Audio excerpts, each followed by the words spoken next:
today's OWC's Talk PR is honored to have Mary Naylor. Mary is a rock star entrepreneur, a two-time founder, growing her first company into the nation's largest corporate concierge service. She then founded a company called VIP Desk. She directed that into a $2 billion global industry leader. So you can imagine that's made her in high demand for corporate boards. And lucky for now, she's a coach for CEO coaching. And for those who don't know, CEO coaching is a global coaching company that works with CEOs, presidents, their leadership teams, and they have this make big happen strategy to their business. But I would say Mary has been making big happen for quite some time and is such a beacon of positivity for me personally and in business. So thank you so much for being here, Mary.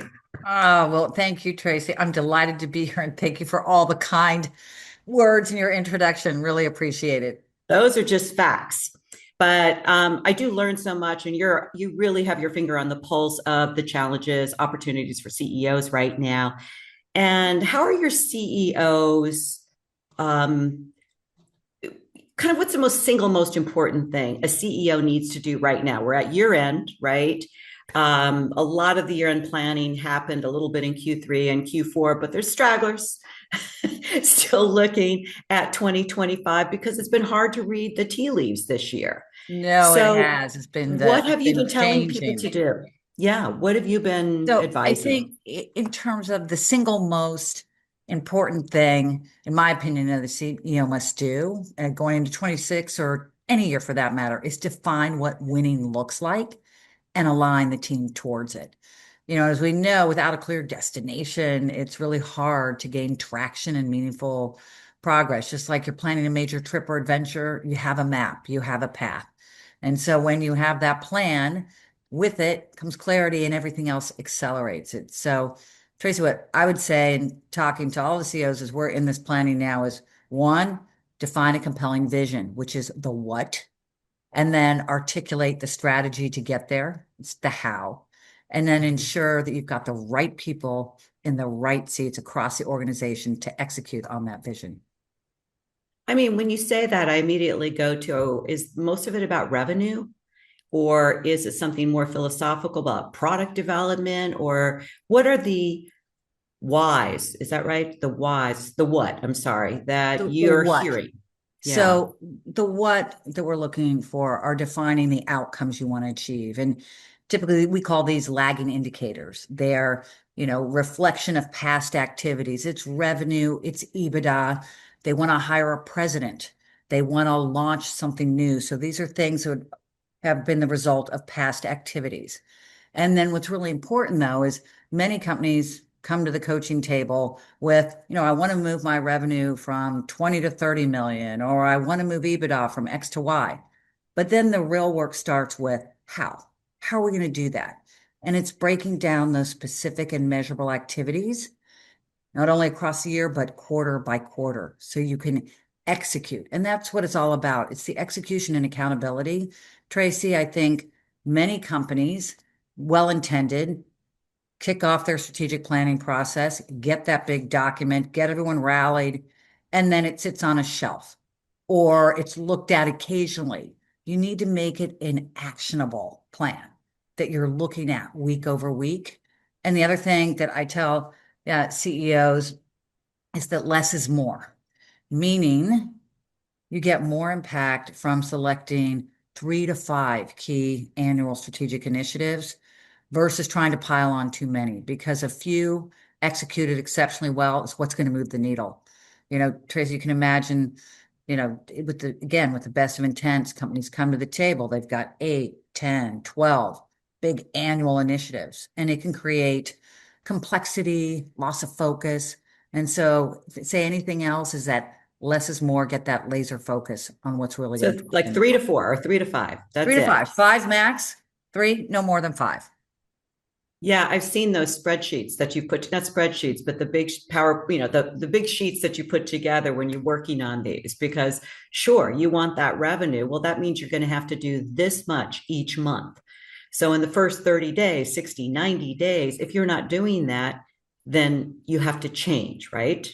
Then you have to shift. But then, like you talked about, so their revenues, but what do we need to do? What are the activities, the leading indicators that you can influence and control to make that happen? How many prospect outreaches are you scheduling or meetings are you scheduling every week? What is the marketing that you're doing to drive that? What are you testing? What are you measuring? And we like everything to have, as we say, specific and measurable activities. We want to move X from Y by when, doing what, right? So it's getting that real granular level of detail as to how you're going to make it happen. Okay, just for my own self-interest, where does PR get into companies' annual planning? That's just somewhere in the little marketing mix, or Well, you know me, I'm a big advocate of PR and marketing, and every single client that we have obviously wants to drive profitable top line revenue growth. And so that engine, the marketing engine, PR, I tell clients they need PR because credibility drives growth, right? And that is key in terms of one of the growth drivers. And as we know, it's all about filling top of funnel lead gen, but you know this, Tracy, long before a prospect speaks with you, they're researching you. And PR right? helps to shape that first impression, especially right now as and you know this all too well, as AI search kind of overtakes SEO, having that authority, being seen in a position as a trusted leader, and that PR impression helps shorten sales cycles. It attracts talent. So it's not just moving the company, but it's bringing talent and positioning you as a market leader. And I'm glad you're having that conversation. It was actually one of my questions is I mean, I feel like everybody's kind of deployed their AI and they recognize that from search, just solely from search, they need to be doing things. And of course, public relations helps support that AI.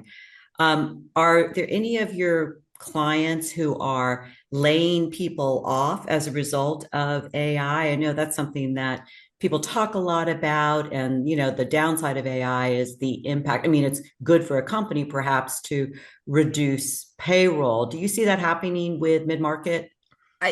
you see what I see is maybe a redefinition of roles in terms of how you can leverage and optimize AI.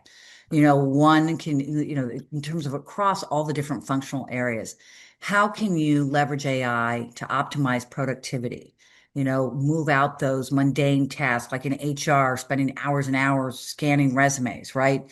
So can they spend more time, deploy AI to take away that task, but now they can spend time interviewing people, onboarding. So it's more, I see a redeployment or a refinement of roles versus mass layoffs. Now it depends what industry you're in, Right. um, you see AI in terms of, really taking over customer service, right? In terms of, so it depends on the industry, replacing roles of traditional customer service reps.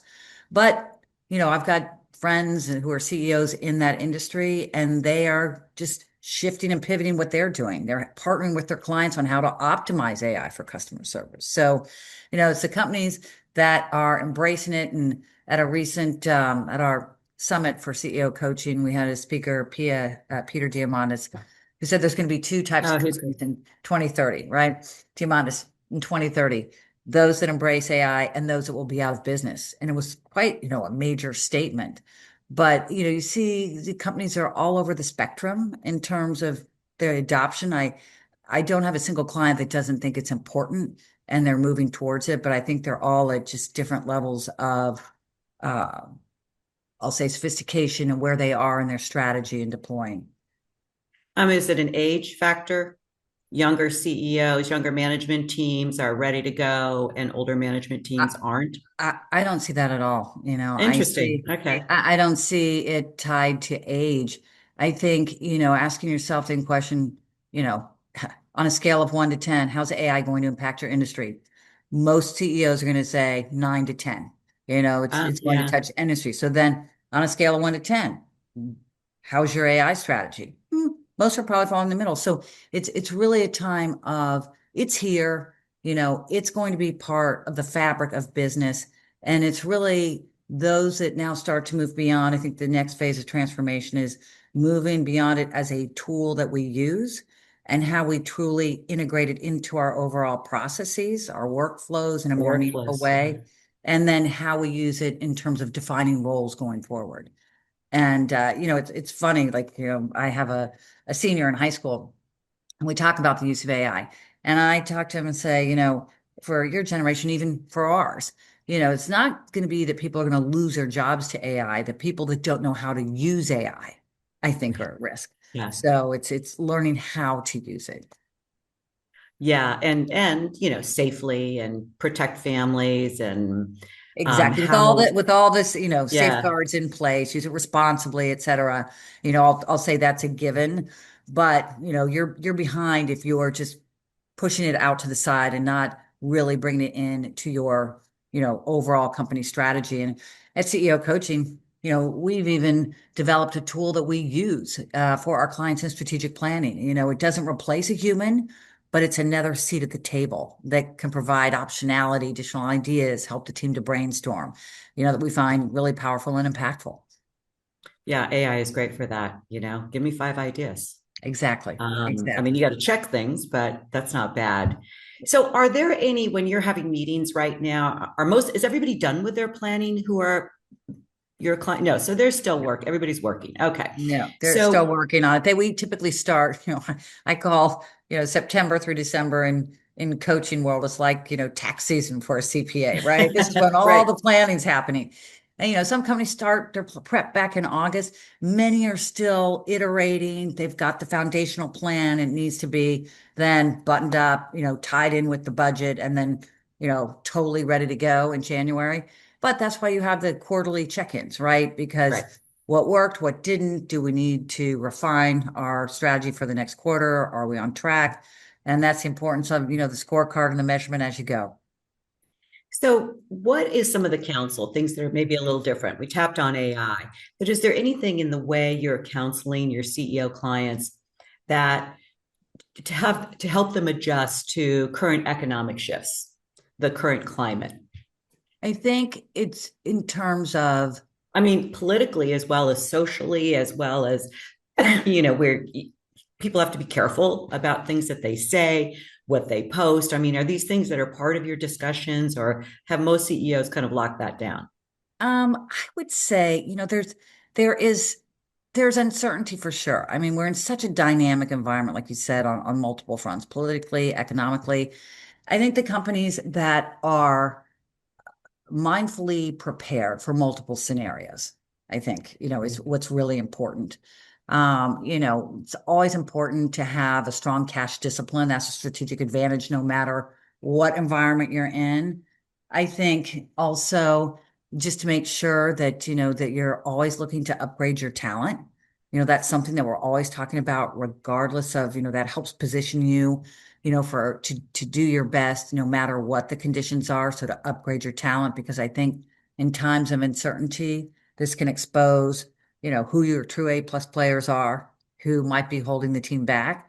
And I think, Mark Moses, the chairman and founder of CEO Coaching International, he always routinely says, in terms of growth and success in the market, it's not your competition that's going to get in your way. It's not the market that's going to hold you back. It's not having those A+ players in every single seat. And that's where the game changing breakthroughs come.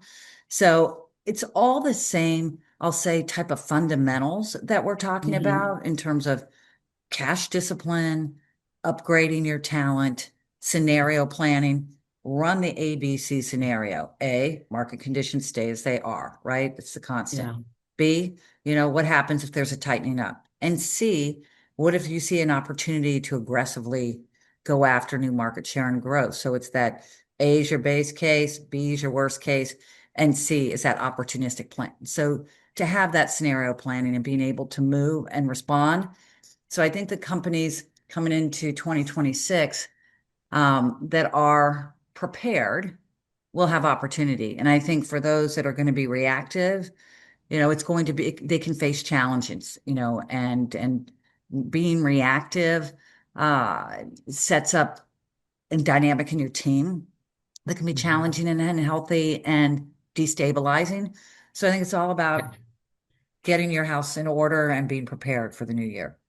Thank you so much for your insights. This has been great. And for the coaching you've given to me. Oh, I'm so grateful for that. So and I I'm feel like grateful for now I'm, you and the opportunity to be here and have this discussion. Really appreciate you and the opportunity, and I'm wishing everybody happy holidays. thank you so much. Okay, let's have a fantastic 2026. Here we go. Thank you, Tracy. Okay, Bye. thank you.